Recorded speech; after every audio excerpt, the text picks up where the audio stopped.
Delhi Capitals की team overall बहुत अच्छी है, लेकिन इस बार दो बड़ा झटका मिला है। बैटिंग में बात करें तो बेन डकेट, जिस पर प्रतिबंध लग गया है 2 साल का, क्योंकि टीम ने उन्हें खरीदा। अब वो जो है खेलने से मना कर रहे हैं। इन लोगों ने जिस पे भी बहुत ज़्यादा उम्मीदें जताई हैं दिल्ली ने, वो परफॉर्म नहीं कर पाया है कंसिस्टेंटली। ये हमने थ्रू आउट द सीजन्स देखा। एक कहावत है ना कि बहुत देर कर दी सनम आते आते तो लास्ट सीजन में क्या हुआ कि ऋषभ पंत से जितनी ज़्यादा उम्मीदें थी, जो अभी हम चर्चा कर रहे थे दिल्ली के लिए 27 करोड़ में खरीदा, और उसके बाद जितनी ज़्यादा उम्मीदें थी उनका एवरेज 8 का था। अगर ऋषभ पंत पे वो आते हैं इस सीजन, तभी उनकी इंटरनेशनल क्रिकेट में वापसी होगी, तभी वो वहीं इस टीम में भी टिक पाएंगे। नहीं तो मुझे लगता है कि अगली बार शायद ऋषभ पंत पे कोई बोली भी तभी लखनऊ का भी शायद हला भला होगा। तभी लखनऊ का भी भला होगा। नमस्कार, मैं हूं दीपाली। MH1 के डिजिटल प्लेटफॉर्म पर आप सभी व्यूअर्स का बहुत बहुत स्वागत है। एक और धमाकेदार एपिसोड आपके लिए हम लेकर आए हैं, जिसमें एक और टीम बची है, 2 टीमें और बची है, लखनऊ सुपर जायंट्स और दिल्ली कैपिटल। इन दोनों टीमों का एनालिसिस करेंगे, जैसे हमने लास्ट वीडियो में किया था दूसरी टीमों का। अब इस वीडियो में हम आपको बताएंगे कि आखिरकार दोनों टीम्स के वीकनेसेस क्या कुछ है, स्ट्रेंथ क्या कुछ है, कौन सा प्लेयर इस समय बहुत अच्छे फॉर्म में दिखाई दे रहा है, और ये सब की जानकारी देंगे हमारे एक्सपर्ट्स जो हमारे साथ बैठे हैं। दिव्यांशु, बहुत बहुत स्वागत है आपका, और शिवम, आपका भी बहुत बहुत स्वागत है। ये दोनों हमें भरपूर जानकारी देंगे हमेशा की तरह, और उम्मीद करते हैं फैंस बिल्कुल भी नाराज नहीं होंगे, पूरी इन्फॉर्मेशन उन्हें इस बार जरूर मिलेगी। ओके दिव्यांशु, सबसे पहले मैं आपसे शुरुआत करना चाहूंगी। दिल्ली कैपिटल्स की सबसे पहले शिवम हम लोग यहाँ पर बात कर लेते हैं। दिल्ली कैपिटल्स को आप कैसे देखते हैं? पिछली बार के मुकाबले इस बार कैसा परफॉर्मेंस लगता है? कुछ डिफरेंस? दिल्ली कैपिटल्स की टीम ओवरऑल बहुत अच्छी है, लेकिन इस बार 2 बड़ा झटका मिला है। बैटिंग में बात करें तो बेन डकेट, जिस पर प्रतिबंध लग गया है 2 साल का, क्योंकि टीम ने उन्हें खरीदा। अब वो जो है खेलने से मना कर रहे हैं कुछ पर्सनल रीजंस की वजह से। तो सवाल ये आता है कि बैटिंग ऑर्डर थोड़ा सा परेशानी देखने को मिलेगा, क्योंकि केएल राहुल के साथ ओपनिंग जो है बेन डकेट करते बहुत अच्छे बल्लेबाज हैं, एक्सप्लोजिव बल्लेबाज हैं, और बहुत अच्छा जो है पावर प्ले में वो रन देते हैं। लेकिन एक ये समस्या हो गई कि अब उनके साथ ओपनिंग कौन करेगा। पृथ्वी शॉ हालांकि टीम में है, और साथ ही साथ पतुम निशंका भी हैं, तो इन दोनों के साथ शायद ओपनिंग पेयर बनाए, लेकिन वो ओपनिंग पेयर नहीं शायद अब बन पाएगी जिसकी उम्मीद थी बेन डकेट के साथ। शिवम, पॉसिबिलिटी क्या लगती है ओपनिंग को लेकर? सभी को सबसे पहले रामनवमी की हार्दिक शुभकामनाएं। ओपनिंग को लेके मुझे पॉसिबिलिटी लगती है कि पथुम निशंका ने 100 मारा वर्ल्ड कप में, और उनके साथ केएल राहुल, तो दिल्ली इनके साथ जाना चाहेगी।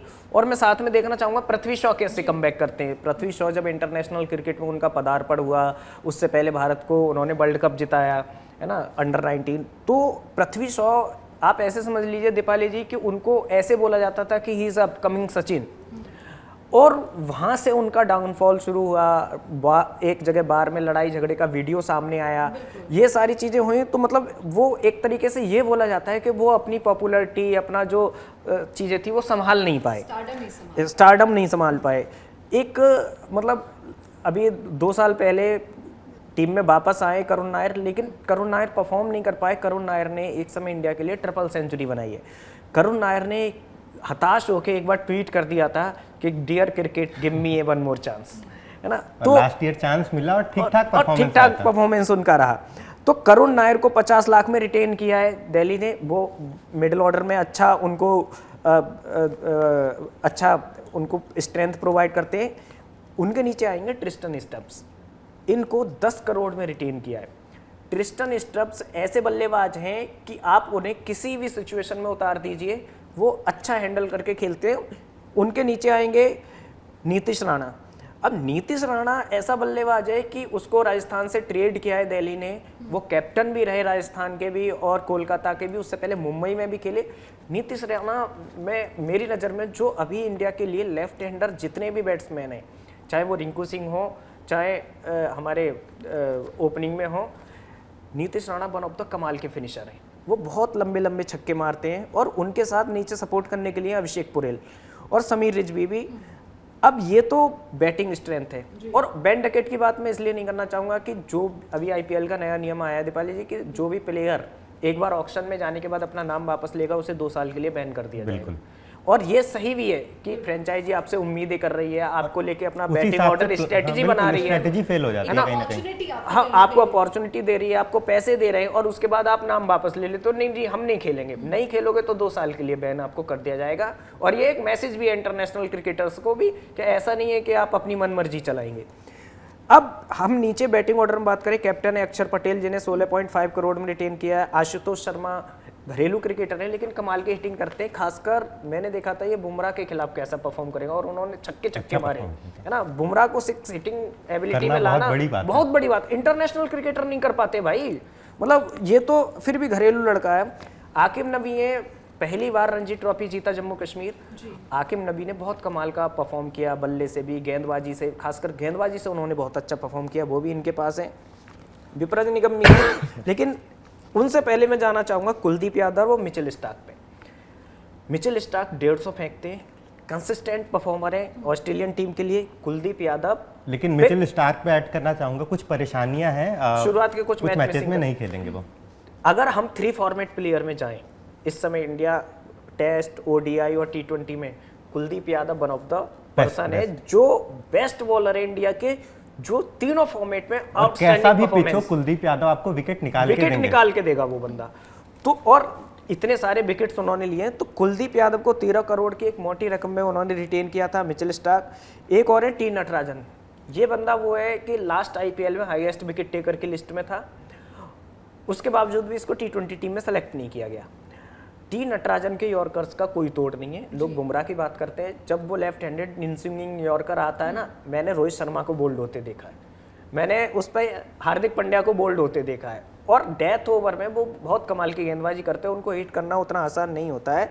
साथ में उनके हैं लुंगी अंगीडी और कायले जेमिसन, दोनों ही फॉर्म में है, और दोनों ही फॉर्म में बहुत ही ज्यादा अच्छे परफॉर्मेंस दे रहे हैं। लुंगी का जो परफॉर्मेंस है, अब साउथ अफ्रीका में कसिगो रबाडा हो गए है ना, साथ में नॉर्किया हो गए, नॉर्किया और रबाडा 150 फेंकते हैं। लोग सोचते थे कि he is the man bowler of south Africa, लेकिन अगर आप पिछले 2 साल का क्रिकेट देखें अफ्रीका का, उसमें lungi अंगीडी is the highest wicket taker, lungi अंगीडी is the most valuable player, नहीं कम, सबसे कम रन खर्च करते हैं, मोस्ट इकोनॉमी जो है उनका सबसे अच्छा लुंगी अंगीडी का है, तो वो भी है उनके पास। तो जितनी भी इस समय जो टीमें बनी हैं, और दिल्ली जीत नहीं पाया IPL, हम लोग दिल्ली से हैं तो चाहेंगे इस बार दिल्ली जीते, और साथ में ये भी चाहेंगे कि ये जितनी भी टीमें दिल्ली ने अपनी बनाई हैं, इस बार की टीम उनकी ज़्यादा अच्छी लग रही है, और मैं चाहूँगा कि अगर इस बार दिल्ली जीतती है तो ये जो टीम सिलेक्शन इस बार हुआ है ऑक्शन टेबल पे, उसका बहुत बड़ा रोल रहेगा। बिल्कुल शिवम, इसी से जुड़ा मेरा सवाल है, क्योंकि इस बार जैसे कि शिवम ने बताया दिव्यांशु कि किस तरीके से अभी जो इस बार जो टीम का सिलेक्शन हुआ है, और एक एक क्वालिटी शायद कह सकते हैं कि हर प्लेयर में चेक की गई है, और इसीलिए उस बेसिस पे कहीं ना कहीं सिलेक्शन हुआ है।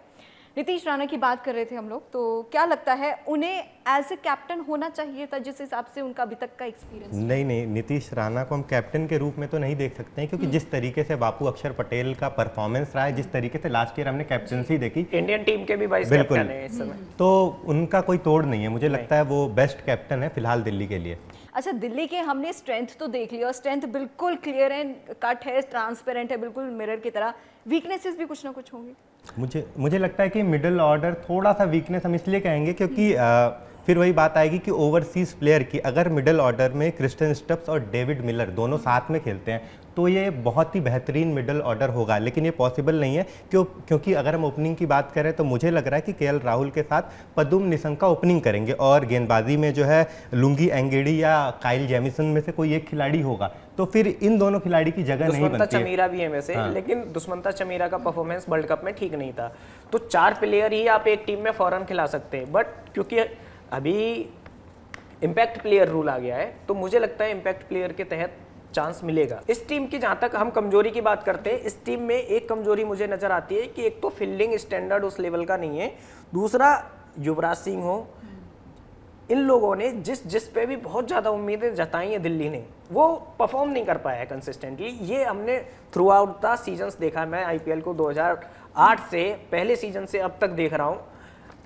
IPL में जब भी दिल्ली की टीम में कोई आता है, वो जो आउटस्टैंड परफॉर्मर होता है वो नहीं बन पाता। डेविड मिलर बहुत अच्छा रहे हैं, पंजाब के लिए भी उन्होंने बहुत अच्छा किया, गुजरात के लिए भी बहुत अच्छा किया, अपनी टीम के लिए साउथ अफ्रीका के लिए भी नो डाउट बहुत अच्छा करते हैं। लेकिन डेविड मिलर दिल्ली में कैसा करते हैं ये सबसे बड़ी चीज है ना। बिल्कुल। दिल्ली में कैसा करते हैं, नीतीश राणा कैसा परफॉर्म करते हैं, चोट के बाद आ रहे हैं, 2 साल क्रिकेट से बाहर रहे हैं, प्लेयर बहुत अच्छे हैं, लेकिन अब वही है परफॉर्म कैसा करते हैं। करुण नायर बहुत अच्छा सीजन गया था, इस बार कैसा परफॉर्म करते हैं। और अगर 4 प्लेयर के ऊपर स्पेस नहीं बना तो हो सकता है पृथ्वी शॉ को खिलाया जाए, और पृथ्वी शॉ ने कहा कि मैं 3 टाइम्स ज़्यादा मेहनत कर रहा हूँ पहले से। करुण नायर और पृथ्वी शॉ दोनों को एक साथ तो मुझे नहीं लगता है मौका मिलेगा, क्योंकि मुश्किल है दोनों को एक साथ टीम में मौका मिले। वन डाउन हो सकता है, करुण नायर को लाएंगे, हाँ है ना, ओपनिंग तो नहीं कराएंगे करुण नायर से, वन डाउन लेके आएंगे। तो ये थोड़ी सी कमजोरी है कि एक तो कंसिस्टेंट परफॉर्म करना पड़ेगा, दूसरा फील्डिंग। हमें वो जो उड़ने वाला फील्डर है ना वो इसमें नज़र कम आ रहे हैं, है ना। कुलदीप की फील्डिंग ले लो, नटराजन की ले लो, स्टार्क की ले लो, मुकेश कुमार, लुंगी और Nitish Rana, David Miller, player सारे कमाल के, लेकिन वो जो फ्लाइंग टच देने वाले फील्डर हैं वो थोड़े से वीक है इसमें। लेकिन ऐसा भी सो हो सकता है ना दिव्यांशु, कई बार ऐसा देखा गया है कि प्लेयर्स जो है जो उम्मीद की जाती है कई बार बहुत अच्छा परफॉर्म करते हैं, अनएक्सपेक्टेड चीज़ें देखने को मिलती है ऑन फील्ड में, लेकिन जब हम एनालिसिस करते हैं तो वो चीज़ें उलट जाती हैं, है ना। बिल्कुल इस तरीके की चीज़ें सामने आती है। हम देखते हैं कि बहुत सारे खिलाड़ी रहते हैं कि एक्स्ट्राऑर्डिनरी परफॉर्मेंस करके जाते हैं जिसकी उम्मीद नहीं रहती आईपीएल में। बिल्कुल बिल्कुल। दिव्यांशु, एक चीज़ और मैं आपसे पूछना चाहूँगी, जैसे शिवम ने कहा अभी कि जिन प्लेयर्स पर सबसे ज़्यादा हम ट्रस्ट करते हैं या पैसा लगाते हैं, हमेशा वो देखा जाता है कि परफॉर्मेंस उनका उतना कहीं ना कहीं डिक्लाइन हो जाता है, नीचे गिर जाता है। तो इसको अगर हम दूसरे पर्सपेक्टिव से लें कि अगर प्लेयर्स पे हम पैसा ना लगाएं तो वो अच्छा परफॉर्म करेंगे? नहीं, मेरे कहने का वो मतलब बिल्कुल भी नहीं है। बिल्कुल, मिचेल स्टार्क में जब लगभग 20 करोड़ के आसपास कोलकाता ने लगाया था उस सीजन उनका परफॉर्मेंस ही नहीं आया था। बिल्कुल। अब जैसे मुकेश कुमार है, और मैं कोई भविष्यवाणी नहीं कर रहा हूँ, गरीब पुअर फैमिली से आते हैं वो, उनके पिताजी नाई थे और उनको तो आइडिया भी नहीं था कि उनके बेटे का सिलेक्शन इंडियन टीम में हो गया, उन्हें ग्रुप में जोड़ा गया तो पता चला। तो मुकेश कुमार को 8 करोड़ में रिटेन किया है। अगर उनको कंसिस्टेंटली खिलाया जाता है और परफॉर्म नहीं करते हैं तो ये जो मैंने सवाल खड़ा किया है ये सेम फिर से होगा। 10 करोड़ दिए गए ट्रिस्टन स्टब्स को, 16 करोड़ अक्षर पटेल को और 8 करोड़ आकिब नबी को और कुलदीप यादव को 13 करोड़। ये इस टीम की रीढ़ की हड्डी है इस समय। बिल्कुल। और इनमें से एक का भी परफॉर्मेंस गया तो आप मैच हार सकते हैं। और जब आप प्लेऑफ्स क्वालिफाई करना चाहते हैं तो आपको कंसिस्टेंट परफॉर्मेंस चाहिए, मुंबई की तरह, चेन्नई की तरह, है ना। अभी पंजाब भी पिछले सीजन अच्छा कर रही है ना। तो ये चाहिए ही चाहिए। ऐसा कॉम्बिनेशन बन पाएगा क्या, ये ड्यूरिंग आईपीएल हम लोग करेंगे इस पे बातचीत। तो ये थोड़ा सा डाउटफुल है, बाकी सारी चीज़ें ठीक है।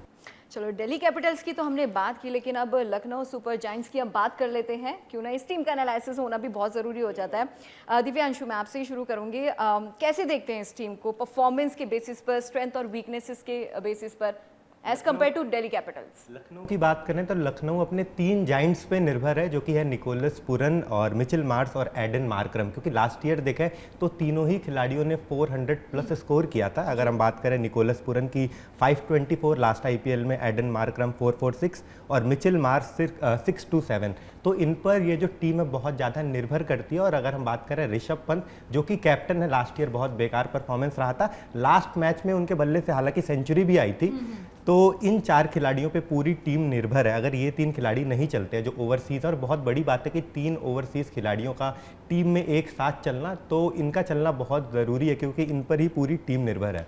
जी, पूरी टीम अगर इन पर निर्भर है तो थोड़ा बहुत चेंज होना चाहिए था। आपको क्या लगता है शिवम?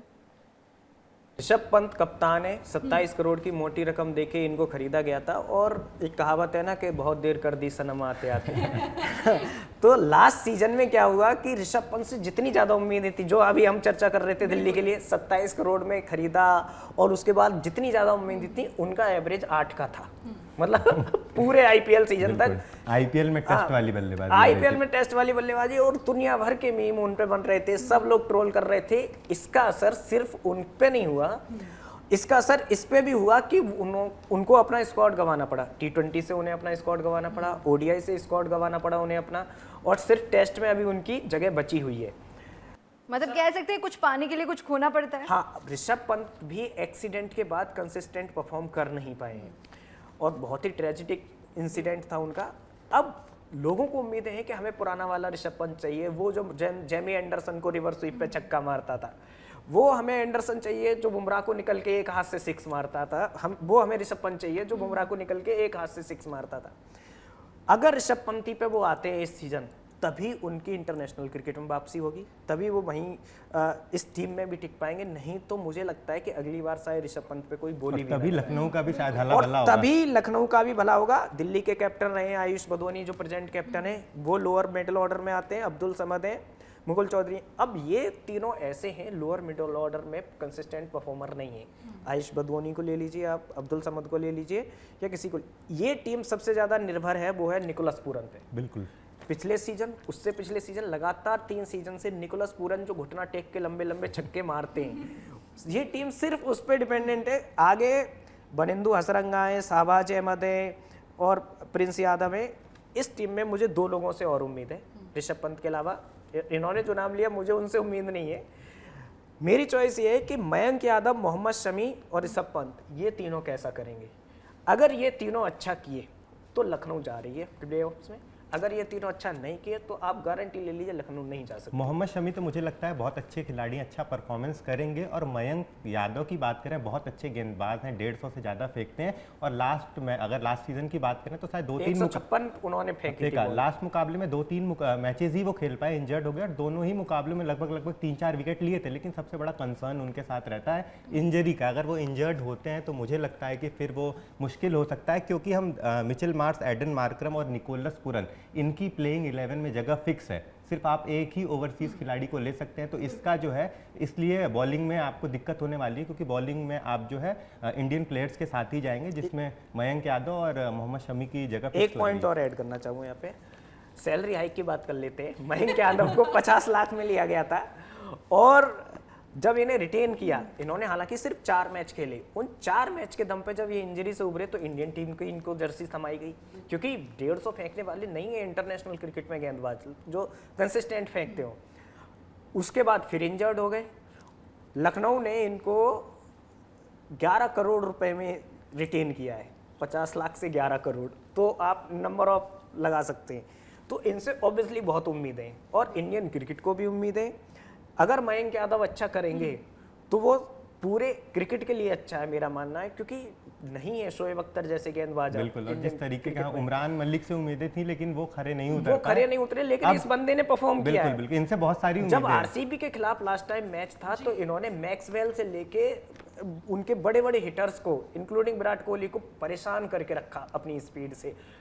शॉर्ट पिच गेंद पे वो पुल मारने जा रहे हैं और लेट हो जा रहे हैं। सोचिए 150 नहीं है, वो लोग शायद नेट में भी नहीं खेलते। ऑब्वियसली मैं ये नहीं कह रहा हूँ कि वो लोग अच्छे बैट्समैन नहीं है। कमाल विराट कोहली से लेके मैक्सवेल से बहुत कमाल के हिटर हैं, तगड़े बैट्समैन हैं। लेकिन जब सामने एक युवा तेज गेंदबाज आता है जो अपने पीक पे और 150 से ऊपर गेंद मार रहा है टप्पे पे, तो नहीं बल्ला चलता उतनी जल्दी। हाँ बिल्कुल। एक खिलाड़ी आदत नहीं होती है। बिल्कुल, एक खिलाड़ी के बारे में बात करना चाहूंगा जिसे रिटेन किया गया है 30 लाख में इस बार भी, दिग्वेश राठी। और उन्होंने अपना सारा पैसा तो पिछली बार फाइन में गवा दिया था। हमने पिछले साल उन्होंने अपना सारा पैसा फाइन में ही गवा दिया था। और बहुत उम्दा गेंदबाज है। बहुत फाइन वाली स्टोरी आपको बताता हूँ दीपाली जी। फाइन ये हुआ था, दिल्ली क्रिकेट लीग चल रही थी, दिल्ली T20। तो दिग्वेश राठी ने, उनकी एक आदत है जब कोई आउट हो जाए तो पर्ची काट देते हैं, ऐसे उसके नाम की। उन्होंने पर्ची काटी, नीतीश राणा चिढ़ गए, शायद नो बॉल हो गया था, आई थिंक। क्या हुआ कि वो वापस आए और ये सीन दोबारा भी दोहराया गया हैदराबाद के सामने, जब अभिषेक शर्मा अब ये रिपीट हुआ। तो उसके बाद नीतीश राणा ने उनके खिलाफ ताबड़तोड़ बैटिंग की, रिवर्स स्वीप पे हिट मारे, मतलब लंबे लंबे छक्के मारे। तो दिग्वेश राठी एक करेक्टर टाइप है जो क्राउड को खींच के लाता है कि हाँ भाई ये क्या करेगा आज के मैच में, हमें देखना है, पर्ची निकालेगा। मतलब पर्ची वाला कॉन्सेप्ट मुझे लगता है हर फैन इसका इंतजार करता है। मतलब फैंस जाते ही इसलिए। विराट कोहली की ऑब्वियसली इतनी सारी इंटरनेशनली फॉलोइंग है, क्यों है कि विराट कोहली एक बहुत बड़े एंटरटेनर है ना, क्यों पता है कि हाँ ये बंदा ग्राउंड पे है ना, अभी देखो किसी ना किसी की बैंड बजाएगा। तो दिग्वेश राठी उस टाइप के कैरेक्टर है। लोग इंतजार करते हैं कब विकेट ले। और दिग्वेश राठी पे फाइन ही 50 लाख का लग गया था, 30 लाख की उनका मैच फीस थी। तो ऐसी चीजें हुई है, तो लोग चाहते हैं कि हाँ भाई तुम आओ, देखते हैं तुम इस बार क्या करोगे। बिल्कुल। दिव्यांशु, एक आखिरी सवाल मैं आपसे यहाँ पर लेना चाहती हूँ। अगर LSG के पॉइंट्स टेबल पर नजर डालें, पिछली बार जो है आई गेस 6 मैचेस शायद जीती थी, टीम और 7वें नंबर पर थी। लगता है कि इस बार थोड़ा रैंक ऊपर होगा। बिल्कुल हो सकता है। सारी जो चीज़ें हैं टॉप ऑर्डर पर निर्भर करती है और मोहम्मद शमी और मयंक यादव जैसा कि बताया उन पे बहुत ज़्यादा उम्मीदें हैं, क्योंकि अगर मयंक यादव एक एंड से और दूसरे एंड से मोहम्मद शमी ये दोनों गेंदबाज अच्छा परफॉर्म करते हैं तो ना सिर्फ टॉप ऑर्डर और गेंदबाजी भी बहुत ज़्यादा मजबूत हो जाएगी और फिर बहुत दिक्कत होने वाली है विपक्षी टीमों को जिस तरीके से ये दोनों खिलाड़ी गेंदबाजी करेंगे, क्योंकि 150 के सामने बल्लेबाजी करना 156 152 पे बहुत ही मुश्किल हो जाता है। बिल्कुल। शिवम, आपसे एक आखिरी सवाल मैं लेना चाहती हूँ ऑरेंज कैप और पर्पल कैप को लेकर, दोनों टीमों का अगर कंपैरिजन करें तो कि अगर मैं दिल्ली की बात करूं तो ऑरेंज कैप में चाहूंगा कि इस बार पृथ्वी शॉ जीते। एक बार वो जीत भी चुके हैं शायद, या टॉप रन गेटर में रहे, मुझे जहां तक आइडिया है। ऑरेंज कैप के लिए तो मैं चाहूंगा दिल्ली की तरफ से कि पृथ्वी शॉ जीतें और कमाल का कमबैक करें। सेकंड नंबर अगर उसमें मान लो तो करुण नायर, और गेंदबाजी में मैं चाहूंगा कि ऑब्वियसली उनके पास कमाल के गेंदबाज हैं, टी नटराजन या कुलदीप यादव, उनमें से एक। तो पर्पल कैप दिल्ली में तो वो है। लखनऊ में मैं उम्मीद करूंगा कि निकोलस पूरन कमाल की हिटिंग करते हैं, नंबर में आते हैं, सारी चीज़ें। ऋषभ पंत का बैकअप आए, ऋषभ पंत बैक आए इंडिया में। मुझे उनके पैसे से लेना देना नहीं है कितने लेकिन मैं चाहता हूँ ऋषभ पंत चाहिए इंडियन क्रिकेट को, है ना। तो वो जीते लखनऊ की तरफ से, ऑरेंज कैप की रेस में आए कम से कम, अगर जीत नहीं पाए। और पर्पल कैप की बात करूँ, मोहसिन खान, आवेश खान, नॉट जे, नवन तिवारी से लेके बहुत सारे हैं, अर्जुन तेंदुलकर भी हैं, लेकिन मयंक यादव या मोहम्मद शमी इनके पास जाएंगे। दिल्ली की बात करें तो मुझे लगता है कि केएल राहुल बल्लेबाजी में उन्हें ऑरेंज कैप मिले, और गेंदबाजी की बात करें तो मुझे कुलदीप यादव जिस तरीके से गेंदबाजी करते हैं, बहुत ज़्यादा विकेट चटकाते हैं, तो मुझे लगता है कि कुलदीप यादव को जो है पर्पल कैप मिल सकता है। और लखनऊ की बात करें तो लखनऊ में मुझे लग रहा है कि निकोलस पूरन जिस तरीके के बल्लेबाज हैं तो उन्हें जो है ऑरेंज कैप मिलेगा। और गेंदबाजी में मुझे भी लगता है कि मयंक यादव अगर लगातार खेलते हैं, इंजरी नहीं होती है, तो वो हकदार है। ये देखते हैं कि इस बार कौन से प्लेयर को पर्पल कैप मिलती है और कौन से प्लेयर को ऑरेंज कैप मिलती है और कौन सी टीम आखिरकार जीती है, क्योंकि देखिए सारी टीम की तरफ से एडी चोटी का पूरा जोर लगाया जा रहा है। दिल्ली कैपिटल्स की बात करें, चेन्नई सुपर किंग्स की बात करें या फिर एलएसजी की बात करें, कोशिश हर टीम की तरफ से बराबर है, प्लेयर्स धमाकेदार है, हर टीम का सिलेक्शन बहुत A1 है। लेकिन थोड़ा सा और इंतजार, क्योंकि कुछ ही घंटों का इंतजार और बाकी है। 28 तारीख यानी कि कल से ऑफिशियली तौर पर आईपीएल के मैचेस शुरू होने वाले हैं। आपको क्या लगता है, आपकी फेवरेट टीम कौन सी है, कौन सी टीम को आप सपोर्ट करते हैं, कमेंट सेक्शन में जरूर बताइएगा। फिलहाल के लिए इस खास कार्यक्रम में मेरे साथ बस इतना ही। देखते रहिए MH1 न्यूज़ डिजिटल। फिलहाल के लिए दीजिए मुझे इजाजत, नमस्कार।